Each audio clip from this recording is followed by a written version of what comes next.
Mesdames et messieurs, bonjour, ravi de vous retrouver pour cette nouvelle édition de votre programme semi-hebdomadaire autour du monde spécial Afrique. Commençons donc sans plus tarder notre édition avec ce sujet qui sera notre sujet principal. Il s'agit du dossier du barrage de la Renaissance qui est au cœur des différents entretiens que le ministre des Affaires étrangères Sameh Shoukry a eu avec les différents leaders et hauts responsables dans sa tournée africaine qu'il a dernièrement menée en Afrique du Sud. Alors Shoukry était porteur d'un message du président Abdel Fattah el-Sisi à son homologue sud-africain Cyril Ramaphosa. Le message porte notamment sur la conjoncture relative au barrage de la Renaissance ainsi que sur la position de l'Égypte vis-à-vis de cette question. Tout de suite, un commentaire signé Salih Hamed et Yaroshoucha.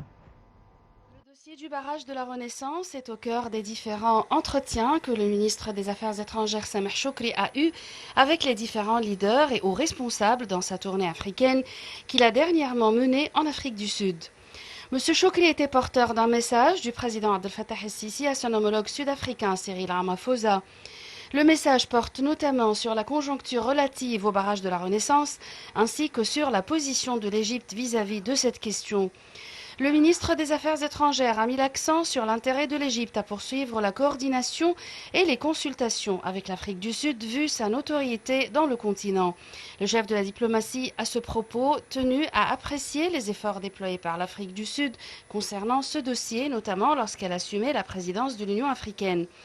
L'entretien entre le chef de la diplomatie égyptienne et le président sud-africain a de même porté sur ce à quoi ont débouché les dernières réunions de Kinshasa, affirmant à cet effet que l'Égypte a fait preuve lors de ces réunions d'une vraie et sincère volonté politique de procéder à des négociations sérieuses qui déboucheront sur un accord contraignant autour des règles de remplissage et du fonctionnement du barrage qui réalise les intérêts des trois pays et sauvegarde leurs droits afin de réaliser la sécurité et la stabilité dans la région. L'Afrique du Sud était la troisième étape de la tournée de M. Shoukry après le Kenya et les Comores, tournée visant à informer les dirigeants africains des derniers développements dans l'affaire du barrage. M. Shoukry doit ensuite se rendre en République démocratique du Congo, au Sénégal et en Tunisie. Parallèlement, le ministère de l'Irrigation et des Ressources hydrauliques avait émis un communiqué officiel dans lequel il jette la lumière sur certains points erronés cités par la partie éthiopienne concernant le barrage.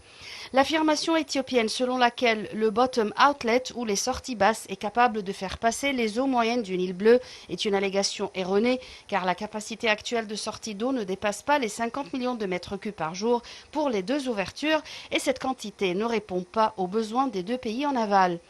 La mise en œuvre du deuxième remplissage et la saisie de grandes quantités d'eau, selon ce qui a été annoncé par la partie éthiopienne, affecteront remarquablement le système fluvial. Alors que la situation sera encore plus compliquée lors de la saison de crue en juillet. Les sorties des turbines ne sont pas actuellement prêtes à fonctionner et donc la production d'électricité au degré promis par la partie éthiopienne n'est pas correcte. Le Soudan, l'Égypte et l'Éthiopie sont en pourparlers depuis des années pour discuter des questions techniques et juridiques soulevées par le remplissage et le fonctionnement du barrage. Nous a rejoint par téléphone notre invité Dr Raouf Ghaffar, analyste politique. Bonjour. Bonjour. Alors la semaine dernière, dans notre émission, nous parlions de la demande de l'Égypte et du Soudan d'arriver ou d'obtenir un arbitrage international en vue de décider cette affaire ou trancher cette affaire du barrage de la Renaissance. Là, on vient d'apprendre donc que le ministre des Affaires étrangères Sameh Shoukry a fait une tournée africaine. Est-ce que l'heure est aux alliances? Est-ce que l'heure est de faire un tri entre nos différentes alliances dans le continent africain? À mon opinion, tous les pays, presque tous les pays africains, ils comprennent bien notre position et ils n'ont aucune réservation sur nos demandes, qui sont complètement justes. Donc cette tournée, simplement pour reconfirmer la position de ces pays et quand l'affaire d'arbitration, etc., sera placée, nous devons avoir justement tout le monde avec notre opinion. Alors, notre ministre a fait une petite tournée, quatre pays, le Kenya, puis le Comore, Sud-Afrique et le Congo. Les deux derniers pays particulièrement parce que cette année, c'est le Congo qui préside l'Union africaine. Donc, et justement, il a fait une réunion il y a quelques jours à propos de ce même sujet. La Sud-Afrique était le président l'année passée. Donc, c'est important de reconfirmer toujours la position de solidarité entre ces différents pays africains et l'Égypte dans les négociations qui ne finissent pas apparemment avec l'Éthiopie à propos du barrage de Renaissance. Mais on a l'impression que l'Égypte reste sur sa lignée, donc celle de la diplomatie. On le voit encore jusqu'aux dernières tentatives. L'Égypte prône et favorise la carte de la diplomatie en envoyant donc le ministre des Affaires étrangères dans une tournée africaine. Mais d'un autre côté, on voit que l'Éthiopie fait la sourde oreille. On a l'impression que sa position est la même. Aucun effort vis-à-vis des efforts diplomatiques que fait l'Égypte. On a l'impression qu'elle est entêtée. Elle n'a envie d'entendre aucune négociation ou aucune décision. Elle reste sur sa même ligne alors qu'elle pourrait perdre beaucoup de choses. Absolument. Et ça, c'est une position vraiment complètement incompréhensible. Oui. C'est-à-dire l'Égypte, comme d'ailleurs déclaré plusieurs fois par le président et l'administration, c'est un pays pacifique qui nous avons vu les efforts déployés par l'Égypte pour que la paix et la sécurité règnent partout en Afrique. Donc ça, c'est notre conviction de résoudre tous nos problèmes d'une manière pacifique, raisonnable, mais comme vous l'avez dit, l'Éthiopie est complètement entêtée. Je pense qu'ils essayent de nous provoquer, c'est-à-dire de nous énerver, de nous provoquer non seulement l'Égypte et le Soudan, mais la communauté internationale. Et c'est pour ça que l'Égypte, elle a vraiment une patience incroyable et le président insiste d'aller jusqu'au bout avec les négociations et avec les parler de façon à ce qu'on arrive finalement à un accord contraignant entre les pays entre l'Éthiopie d'un côté, le Soudan et l'Égypte de l'autre. Et les efforts seront toujours déployés, exercés dans cette direction, bien que les options, comme ça a été déjà dit, sont complètement ouvertes, mais la première, seconde et troisième priorité sont données pour parler et aux négociations pacifiques. Docteur Raouf Ghaffar, merci à vous de votre participation à notre programme ce matin dans Autour du monde. Nous commençons tout de suite notre tournée dans la presse africaine avec cette première nouvelle concernant le décès du président tchadien Déby.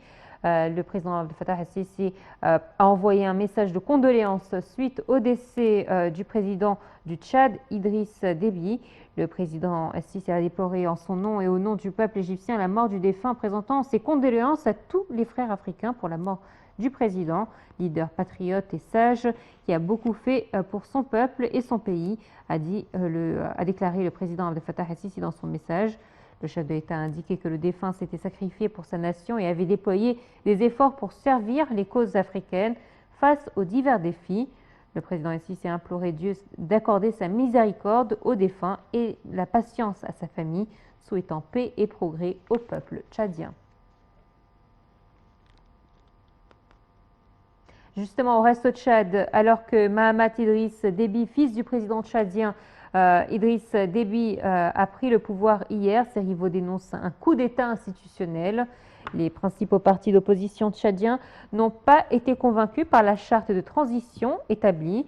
Les alliés du leader défunt ont agi rapidement pour s'assurer que le pouvoir reste entre leurs mains en installant le fils du maréchal Déby, Mahamat Idriss Déby, 37 ans, comme président et chef d'un conseil militaire de transition, tout en dissolvant le Parlement et le gouvernement. Ils ont déchiré la constitution du Tchad et établi une charte de transition qui définit une nouvelle loi fondamentale pour le pays. La charte publiée hier proclame que Mahamat, militaire de carrière comme son père, qui avait été chef de la puissante garde présidentielle, occupera les fonctions de président de la République et sera également à la tête des forces armées. La période de transition est censée durer 18 mois et conduire à des élections démocratiques, mais elle peut être prolongée une fois. Et en Côte d'Ivoire, cette fois-ci, la base militaire de Ndotré dans la commune d'Abobo, dans le nord d'Abidjan, a été attaquée. Les assaillants et les forces ivoiriennes ont échangé des tirs la nuit dernière, faisant selon l'état-major 3 morts et 1 blessé. L'identité des agresseurs est encore inconnue. Les habitants de la zone témoignent également de mouvements de troupes et de véhicules tout autour du camp militaire.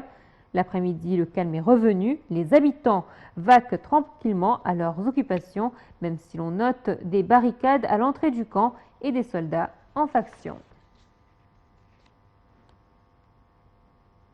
Et en Angola, de brutales inondations ont provoqué la mort de 14 personnes. Les pluies torrentielles ont tombé sur Luanda, la capitale angolaise, et ses environs lundi ont privé 8000 familles de leur logement.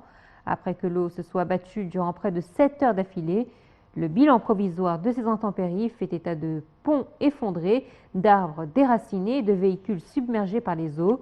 Les 14 personnes décédées ont été électrocutées ou ensevelies sous les décombres. La pluie a également empêché la circulation des transports publics dans plusieurs quartiers de Luanda, de sorte que de nombreuses personnes n'ont pas pu accéder à leur travail.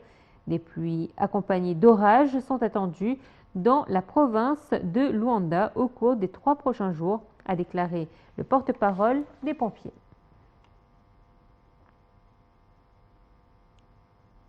Ismaïl Omar Guelleh brigue un 5e mandat dans une présidentielle sans suspense, une stabilité opportune pour les pays étrangers installés militairement dans cet État clé pour la sécurité et le commerce mondial, donc Djibouti. Là, à 73 ans, le président djiboutien brigue ce 9 avril un 5e mandat après 22 ans à la tête de cet État confetti d'1 million d'habitants, devenu un hub stratégique convoité par les puissances étrangères. Djibouti bénéficie en effet d'un emplacement unique. Il est situé face au détroit de Bab el-Mandeb, par où transite 40% du trafic maritime mondial, dont 6,2 millions de barils de pétrole brut par jour, selon les chiffres 2018 de la Fondation méditerranéenne d'études stratégiques. Il représente à la fois une vigie idéale pour observer la péninsule arabique à quelques kilomètres de là et une porte d'entrée dans la corne de l'Afrique.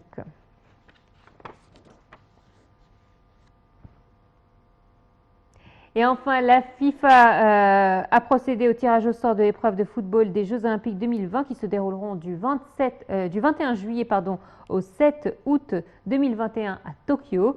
Chez les hommes, la chance n'a clairement pas souri aux 3 représentants africains. Vainqueur de la CAN 2019 des moins de 23 ans, qui lui a permis de se qualifier pour la compétition, l'Égypte hérite ainsi d'un groupe C relevé où l'Argentine et l'Espagne feront figure de favoris.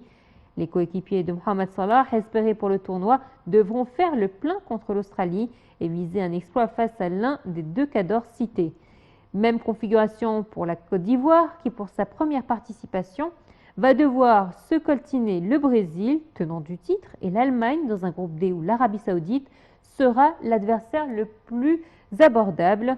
La nation africaine la mieux lotie est finalement l'Afrique du Sud, placée dans un groupe A qui comprend l'équipe de France Espoir et qui fera figure de favoris, mais aussi le Japon et le Mexique, soit 2 sélections qui semblent d'un niveau proche, même si les Nippons auront l'avantage de jouer à domicile.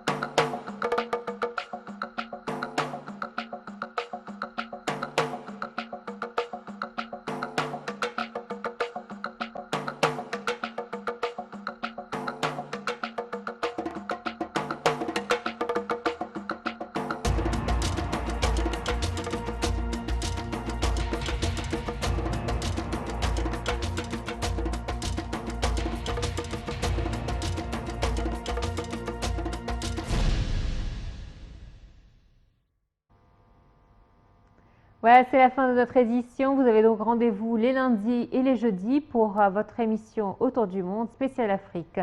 Très bonne suite de programmes sur Night TV International et à très bientôt. Au revoir.